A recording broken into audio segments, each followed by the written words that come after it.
Thanks so much for your time on the programme, John. What do you make of what we now know of the police response to this shooting? Well, I mean, it's heartbreaking. Obviously, the police could hear gunshots that were going off there.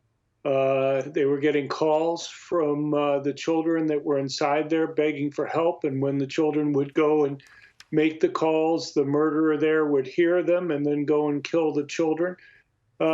Look, people are human. I understand the police officers were worried about their safety, and that caused them not to go and do their job that they were supposed to do. But it's been well known for, almost 2 decades what the proper police response should be in these types of circumstances, that they need to go and enter the facilities at that point.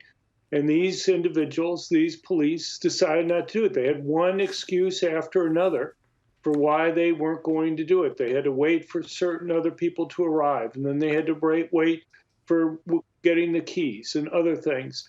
But it was an hour and 14 minutes and 8 seconds from when he entered, the murderer entered, before the police were able to enter. And there were other problems there too. Apparently, even though the murderer, Salvador, was shooting his gun outside the school, a police officer had a chance to shoot him before he even entered the school, but the police officer declined to do that. So there are many failures that were there, and the police chief has resigned, and hopefully there'll be a few more heads that will roll.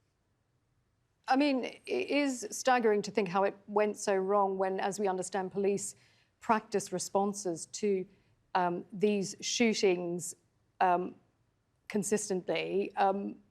Do you think greater gun control will stop school shootings? Do you think teachers should carry guns, as President Trump has suggested when he was in office? What's been the wider reaction from the American public? Right.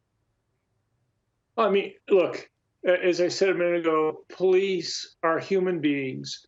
I understand that people don't want to go and rush towards gunshots that are there.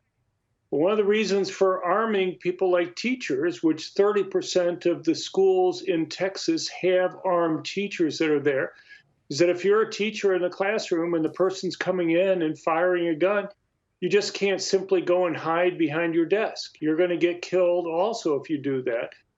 It's one thing for police to go into a situation, another thing for somebody who already has a gun there for protection. I guarantee you that that teacher wishes that they had a concealed handgun with them at that time when the murderer was coming into the school. Yeah, and it must, we've obviously... looked at... Sorry, go on. Go ahead. I interrupted you. Look, I mean, we have 20 states in the United States that have teachers and staff carrying guns at schools. If you look at all the times that guns have been fired at schools from 2000 on, there's never been an attack at a school that has teachers carrying where anybody's been wounded or killed. The issue that you have to ask yourself is, do you want a sign in front of a school that says this school is a gun-free zone? Or do you want a sign in front of the school that says, warning, select teachers and staff at this school have guns? The thing is, these murderers may be crazy in some sense, but they're not stupid. Their goal is to try to get media attention. And they know the more people they kill, the more media attention they're going to get around the world. They're going to get coverage in Turkey and other places that are there. Sure. And so the way you take away their media coverage is to limit the number of people they kill.